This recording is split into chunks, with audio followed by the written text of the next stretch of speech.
La seconde partie de notre semaine dans le monde, toute l'actualité de la semaine décryptée par nos éditorialistes. Et si vous nous reprenez, pardonnez-moi, en cours, eh bien, je les présente très rapidement. Guillaume Perrault, grand reporter au Figaro, service politique du Figaro. Ziad Limam, directeur du mensuel Afrique Magazine. Éric Fotorino, fondateur et directeur du 1, que je remonte et qui est consacré cette semaine aux politiques. Pourquoi ils mentent. Et Laure Simoes, qui est directrice éditoriale de Cartooning for Peace. Une guerre est déclenchée au Yémen. Les Saoudiens ont mené des frappes sur le pays pour empêcher la progression des milices chiites Houthis soutenues par l'Iran. Une guerre qui prend aujourd'hui une dimension régionale, puisque cette milice chiite Houthi serait soutenue par Téhéran. Je vous propose d'écouter le chef de la diplomatie iranienne, Jawad Zarif. Nous avons condamné l'Arabie saoudite. Nous pensons qu'ils seront responsables de la perte de plusieurs vies. Il faut qu'ils arrêtent et que tout le monde encourage le dialogue et la réconciliation nationale au Yémen, plutôt que de rendre l'unité des Yéménites encore plus difficile. Guillaume Perrault, on peut dire qu'aujourd'hui au Yémen, il y a un choc frontal entre ces deux grandes puissances régionales que sont l'Arabie saoudite et l'Iran. Oui, et ça prouve la très grande inquiétude des dirigeants de Riyad, puisqu'ils ont pris le risque, malgré les antécédents qui auraient pu les en dissuader, d'intervenir directement dans ce conflit où on sait qu'une fois qu'on commence à bombarder, il est très difficile d'obtenir des résultats déterminants sur le terrain, tant qu'on se cantonne à des bombardements. Et c'est un nouveau théâtre d'affrontement entre sunnites et chiites. C'est un peu un lieu commun de le constater, mais enfin, c'est aussi une réalité. J'ajoute que les dirigeants saoudiens, de toute évidence, ont peur de l'effet d'entraînement que ça pourrait avoir sur leur minorité chiite dans les régions pétrolifères d'Arabie saoudite, puisque les chiites représentent 25% de la population dans le royaume saoudien. Voilà. Et ce qui est tout à fait étonnant, c'est que là, les Américains soutiennent les Saoudiens pour le moment. Jusque-là, ça va, c'est logique. Mais en revanche, en Irak, on retrouve les Américains en alliés objectifs de l'Iran contre Daesh. Donc, ils sont à front renversé sur un des deux théâtres d'opération et il n'y a pas de... C'est ça qu'on a du mal à comprendre là en ce moment le jeu de Washington. Bienvenue au Moyen-Orient. C'est vers l'Orient compliqué. Je volais avec des idées simples, disait De Gaulle, et je crois que c'est encore plus nécessaire aujourd'hui d'avoir des idées simples sur cette région. Ziad Limam, est-ce qu'il y a un risque de conflit régional aujourd'hui ? Il y a 35 000 risques de conflit régional aujourd'hui, et en particulier au Moyen-Orient. En plus, on a affaire à un pays, vous le disiez un peu, une Arabie saoudite qui est quand même fragilisée dans un processus de transition, de succession qui a l'air assez instable. Ils ont très peur d'une rébellion interne. Ils ont l'impression que l'Amérique les lâche sur le dossier iranien. Ils ne peuvent pas admettre que le pays qu'ils ont féodalisé, vassalisé, traité comme un réservoir de main-d'œuvre leur échappe. Donc il y a tous les arguments. Après, je ne sais pas très bien pourquoi les Émiratis s'en mêlent, pourquoi le Pakistan s'en mêle. Bon, il y a une espèce de coalition des sunnites. Le Pakistan, pour l'instant, a dit... Oui, il a été très prudent, ils ne sont pas tout à fait certains. Il y a une coalition des sunnites qui est assez inquiétante. Mais moi, ce que je vois, si je prends un petit peu de recul, et je le dis d'autant plus facilement que j'ai fait une interview, je viens de lire un livre de Luisard qui m'a un petit peu éclairé là-dessus. Ce qui est le plus incroyable, c'est quand même la déstructuration de ce Moyen-Orient, de ces États qui sont nés au lendemain de la guerre, au lendemain de la décolonisation, et qui explosent les uns derrière les autres, l'Irak, la Syrie, le Liban, le Yémen, etc. Et ça, c'est une tendance forte. Les minorités qui n'existaient pas, qui ont été réprimées par les États, se réveillent. On découvre des situations au Yémen où c'est grosso modo 50-50, c'est-à-dire entre sunnites et chiites, mais c'est aussi des conflits qui sont instrumentalisés. Il n'y a pas qu'un affrontement religieux de face. Quand on voit que l'ancien président, qui a été plus ou moins balayé par une révolution, mais bon, c'est pas aussi clair que ça, s'allie avec les gens sur lesquels il a lutté férocement pendant 10 ans. Donc, tout ça, il y a des instrumentalisations locales. Mais le fond de l'affaire, c'est que ces États n'existent de moins en moins. Et que ça ouvre les portes à Daesh, ça ouvre les portes à Al-Qaïda au Yémen, ça ouvre les portes à tous les trafics. Et il n'y a pas de solution politique claire aujourd'hui. Est-ce qu'il y a un risque, vous pensez, là encore, Éric Fotorino, d'enlisement ? Parce que quand on voit aujourd'hui cette guerre en Syrie, on est complètement enlisé, où là aussi, les puissances de l'extérieur jouent leur pion en territoire syrien. Est-ce qu'on ne risque pas d'assister à la même chose, finalement, au Yémen ? C'est-à-dire qu'on voit bien, d'ailleurs, que c'est une des raisons, probablement, du désengagement américain aujourd'hui, où ils attaquent par drone, après tout ce qu'ils ont vécu effectivement, notamment en Irak, c'est que on intervient de façon aérienne pour en effet être là, mais ne pas descendre. On sait, comme vous l'avez dit, que c'est souvent insuffisant. Et dès lors qu'on met le pied sur ces territoires-là, on ne sait pas comment on peut en sortir. Mais moi, ce qui m'intrigue, parmi toutes les choses qui peuvent m'intriguer sur cette question-là, c'est la relation entre Riyad et Washington. Parce qu'effectivement, on a le sentiment qu'ils en veulent aux Américains de ne pas... de soutenir, d'être plutôt conciliant avec les Iraniens sur le dossier nucléaire. En même temps, il y a un poker et un bluff sur le marché pétrolier pour aller à la fois contre les Russes, pour faire baisser les recettes de Poutine. Donc, mais en même temps, la stratégie de l'Arabie Saoudite fait que les gaz de schiste, qui sont un autre... et plus élevé les prix. Voilà, ça remonte les prix. Donc, on voit bien qu'il y a de la turbulence dans les relations, ce qui fait que Washington, si j'ai bien compris, donne un certain nombre d'informations, d'éléments, mais n'est pas quand même engagé aux côtés de Riyad dans cette affaire du Yémen. Mais il y a quand même... Peut-être si on se place du point de vue quand même arabe et oriental, il y a quand même cette espèce d'immense crise de l'islam, parce qu'on parle de sunnites et de chiites, on parle de minorités, en dehors de la lecture géostratégique des États, c'est quand même des musulmans entre eux qui se battent. Et donc, je pense aussi que ça devrait interpeller un peu, parce qu'on a un peu tendance, quand on est de l'autre côté de la Méditerranée, les Américains, les Saoudiens, les Iraniens, mais in fine, c'est quoi? C'est des gens qui partagent... Alors, c'est un vrai schisme, c'est une vraie... Peut-être qu'il faudrait se rappeler d'une époque en Europe où on a mené des guerres de 30 ans entre catholiques et protestants, mais quand même, on est au XXIe siècle et ça mériterait peut-être un peu plus de politique. Mais ce que dit Ziad, c'est quelque chose qui est intéressant, c'est l'irruption du 8e siècle au milieu du 21e siècle, au début du 21e siècle. C'est ça qui est assez extraordinaire. Autre paradoxe, c'est les Saoudiens, pendant des années, ont financé les mouvements fondamentalistes à l'extérieur, et aujourd'hui... ils sont accusés par ces mêmes mouvements d'être corrompus, rendus à l'Occident, décadents et menacés. Alors que le contrat implicite qu'il y a depuis 1979 et l'affaire de la prise de la Mecque, à Téhéran. voilà, exactement, et à la Mecque, en 1979, c'est que le régime saoudien avait dit à leurs fondamentalistes, on va vous soutenir à l'exportation, si j'ose dire, tant dans le monde musulman qu'en Europe, et en contrepartie, vous nous laissez la paix à l'intérieur. Et ils ont été, depuis 20 ans, dans une situation un peu schizophrénique, et on peut se demander s'ils n'ont pas scié leur propre stabilité avec cette politique. Les deux grands pays dont on parle sont quand même soumis à une transition générationnelle dont on ne sait pas très bien comment elle va se passer. Je veux dire, l'Arabie Saoudite, ils sont à l'avant-dernier frère. Il y a la génération d'en dessous qui a 35-40 ans, dont quelqu'un de très important, dont je ne me rappelle plus le nom, qui est le fils de Salman, qui est ministre de la Défense.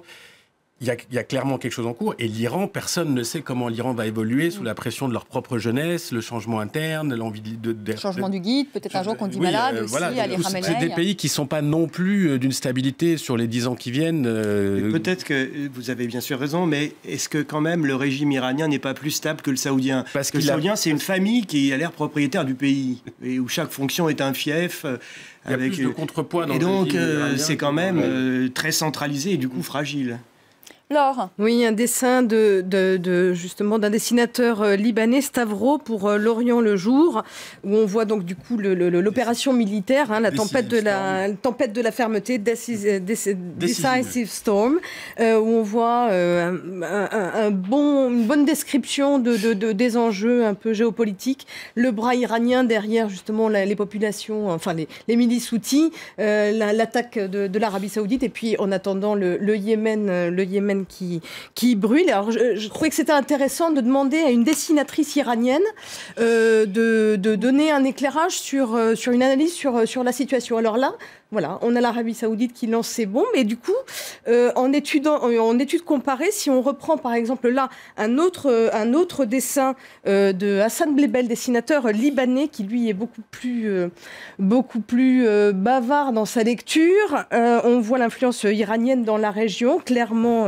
sous influence elle-même des États-Unis, qui est là clairement énoncée, et dans tout ça, j'ai un peu pressé Nicolas Vado cet après-midi après-midi qui m'a ce matin envoyé le brouillon de ce dessin que j'ai trouvé. On vous parliez justement de la position de Washington qui était difficilement qui était confuse et difficilement compréhensible. Alors là, on voit un Obama complètement harcelé par 36 000 coups de fil.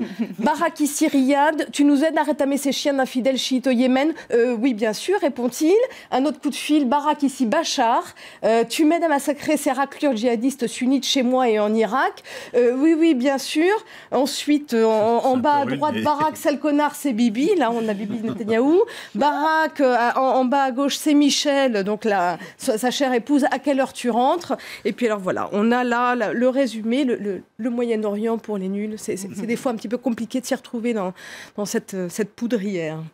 Allez, le second tour des départementales en France, c'est ce dimanche. Et je vous propose d'écouter Manuel Valls, le Premier ministre, qui était ce matin chez nos confrères d'ITélé et qui accuse Nicolas Sarkozy de courir après le Front National. Quand on a été président de la République, quand on veut assumer des responsabilités pour ce beau pays qu'est la France, on a une position claire.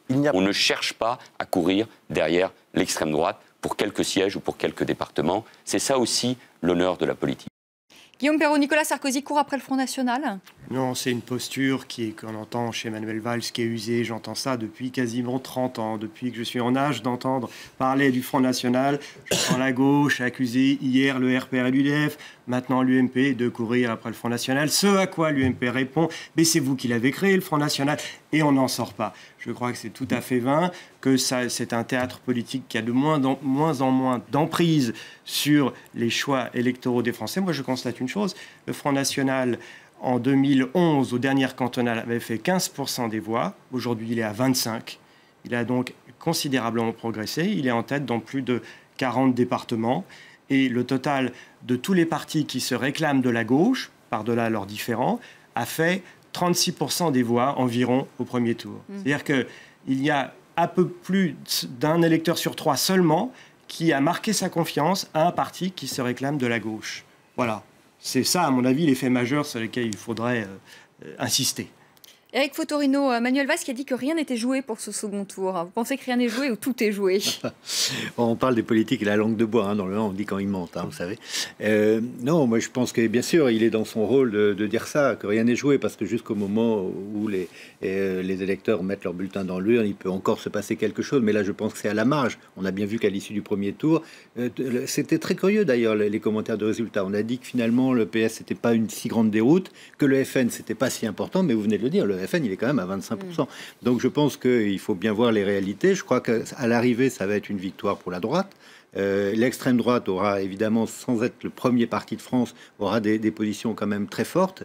Et pour la gauche, qui sera toujours victime de ces divisions, même ils sont dans l'incantation sur l'unité, mais enfin c'est un peu des seconds couteaux qui essaient de faire l'unité, on le voit bien en ce moment, ça n'ira pas très loin. Ziad, dimanche soir, c'est la victoire de Nicolas Sarkozy? Parce que ça va être une vague bleue, on le sait, sans doute une soixantaine de départements pour l'UMP.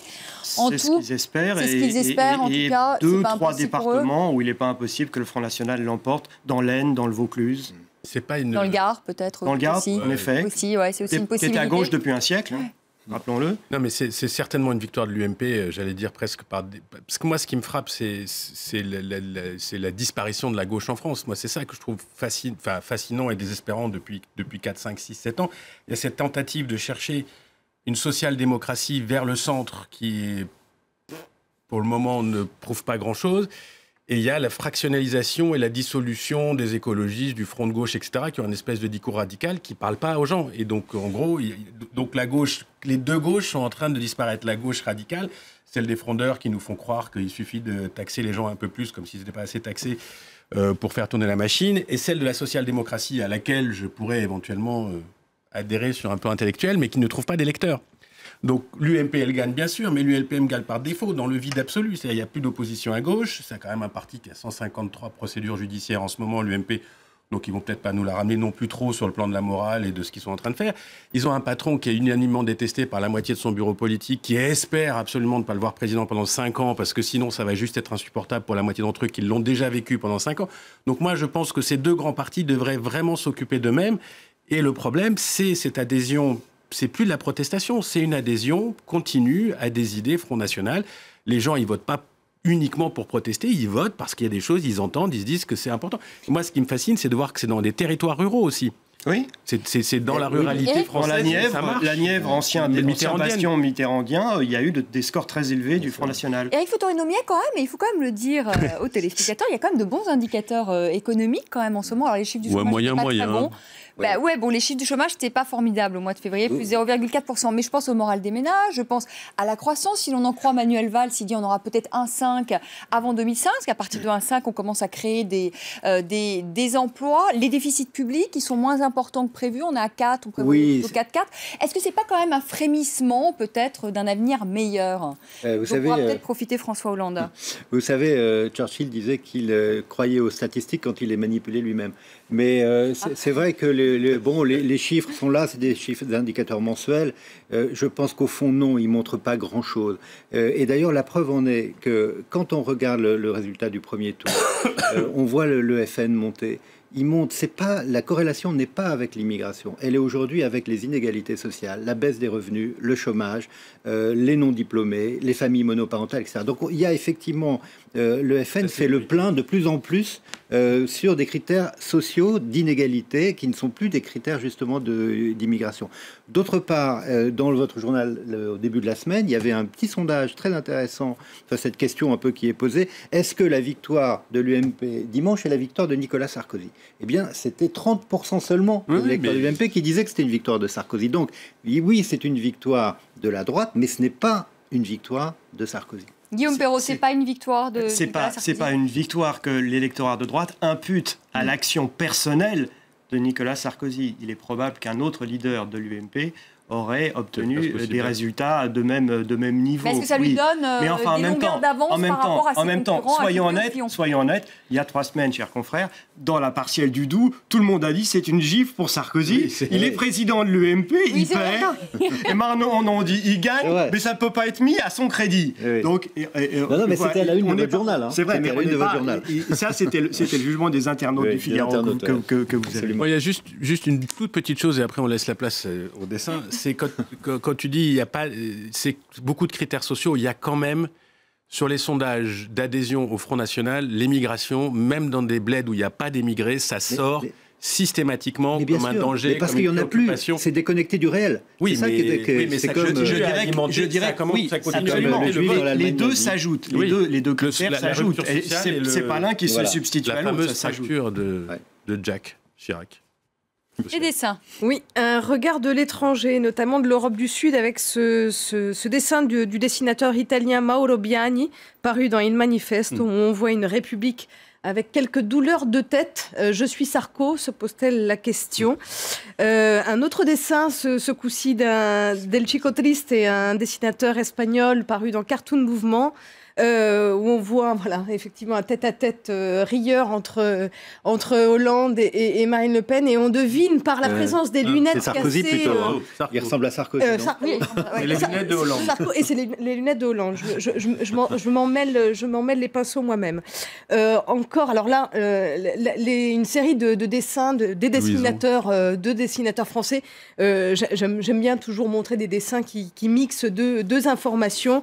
Ils se sont là aussi amusés à rebondir sur les différentes actualités de la semaine pour décrire les résultats de ce premier tour. Donc là, on a la marée du siècle en France cette semaine. C'est cette vague bleue dont on parlait tout à l'heure dans l'urne. Un dessin d'Aurel paru dans Le Monde. Pic de pollution politique. On voit un Sarkozy qui dit pas de covoiturage républicain, surtout. Et puis, comme on parle de voiture, un autre dessin de Mann, dessinateur français pour Le Midi Libre. Circulation alternée sur les départementales. On voit Marine Le Pen dans son camion.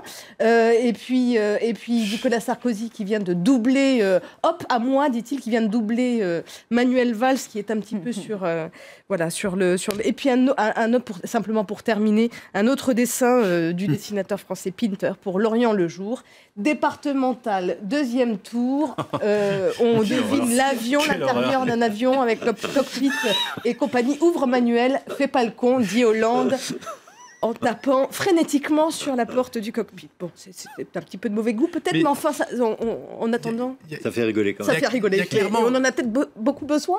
Il y a quand même clairement deux rôles maintenant. Hein. François Hollande, c'est le papa rassembleur qui va se présenter en 2017, et Emmanuel Valls, c'est le cogneur de gauche qui incarne la direction du parti. C'est intéressant de voir comment ça s'est structuré petit à petit. C'est le classique de la cinquième, quand même, président, Premier ministre. Oui. Avec un problème, c'est que les statuts du PS exigent pour le moment une primaire dans tous les cas de figure. Donc, ils vont avoir un problème avec leur statut.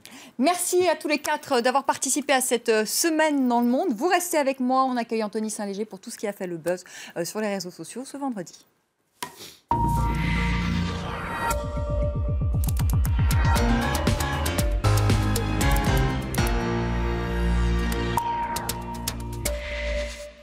Bonsoir Anthony. Bonsoir Vanessa. Tout ce qui a fait le buzz sur les réseaux sociaux, évidemment, aujourd'hui on parle des suites de l'enquête du crash de l'Airbus A320. Oui, et de ce copilote, Andreas Lubitz, on a appris aujourd'hui qu'il aurait dû être en arrêt maladie le jour du drame. Et ce titre, Der Amok-Pilot, c'est la une du Bild, du quotidien allemand, ce vendredi. Alors Amok, c'est ce terme employé en Allemagne qui définit les gens, les meurtriers qui entraînent dans leur folie meurtrière la mort d'autres personnes. Alors un pilote fou en quelque sorte qui aurait déchiré son arrêt maladie et qui aurait pris l'avion, c'est comme ça que titre le sensationnel Bild allemand. Alors le Bild qui avait d'ailleurs annoncé hier que le copilote souffrait d'une grave dépression en 2009.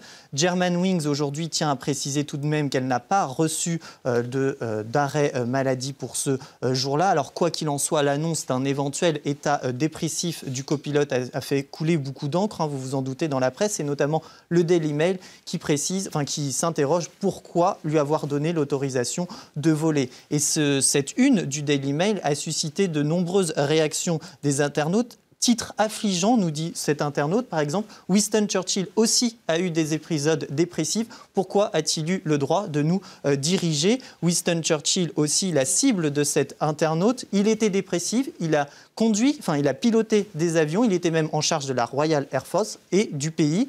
Alors cette dépression, cette éventuelle dépression du copilote fait craindre à certains une stigmatisation des personnes dépressives. C'est le cas de ce psychologue dans le The Guardian qui met en garde contre justement cette stigmatisation parce que oui, on peut être dépressif, mais ça n'explique pas pour autant le geste du copilote, ça n'explique pas pour autant qu'on soit suicidaire. Et il précise notamment que la dépression est une maladie assez répandue finalement chez les adultes et que dépressif ne veut pas forcément dire meurtrier ni suicidaire. Il reprend l'exemple de Churchill, on en parlait à l'instant, ou encore de Charles Dickens ou Henri Matisse. Il a peur que ces personnes soient, alors qu'elles sont déjà diabolisées, qu'elles soient davantage stigmatisées. Et c'est d'ailleurs ce que nous rappelle ce tweet et ce dessin. Il y a des meurtriers, il y a des dépressifs, mais les dépressifs ne sont pas pour autant tous meurtriers. Alors certains médias sur cette histoire de dépression vont loin. C'est le cas du journal italien Il Giornale qui compare le copilote Andreas Lubitz, le copilote allemand, au pilote du Concordia, du Costa Concordia, le capitaine italien, Federico Schettino, et qui titre même, et ils vont loin, il titre le copilote Andrea Lubitz commet un massacre pour se suicider pire que le Costa Concordia. Il faut rappeler que le capitaine Federico Schettino avait été accusé d'imprudence et de négligence. Alors, Il Giornale, il faut savoir, ils prennent leur revanche sur Spiegel Online, qui en 2012 avait titré « Y a-t-il quoi de plus étonnant que ce soit un Italien à la tête du Costa Concordia ?» Alors, pour autant, les journaux italiens ont quand même tenu à réagir à cette une de Il Giornale qu'ils ont trouvé complètement déplacée. D'une part parce que dans un jour tel que celui-ci, ce n'est pas approprié. Et d'autre part, le rapprochement est complètement erroné puisque Federico Schettino n'a pas eu pour but de tuer qui que ce soit. Alors ce crash a toutefois fait rire certains, et notamment le dessinateur Martin Wittberg. Le crash de l'économie française enfin expliqué. On voit François Hollande en pilote qui explique que tout est la faute du copilote. Son copilote, c'est bien sûr Manuel Valls. À quelques jours des départementales, c'est un petit peu, ça rappelle un petit peu le dessin qu'on a vu tout à l'heure. On parle du SIDAction, ça démarre aujourd'hui pour 3 jours. 3 jours de mobilisation et on va découvrir ensemble à l'antenne le clip de mobilisation, le clip de campagne mis en place par le SIDAction. C'est l'occasion aussi de rappeler quelques chiffres. 35 millions de personnes qui vivent avec le VIH dans le monde. En France, on est à 150 000 personnes et 30 000 qui l'ignorent. Dans ces 150 000, il y en a 30 000 qui l'ignorent. Il faut savoir aussi que c'est la recherche qui est importante. C'est le but du SIDAction. Il y a 4 projets de vaccins qui sont en France. Et il y a aussi la mobilisation, la sensibilisation, puisque 27% des 12-24 ans pensent qu'on peut encore guérir du sida en France.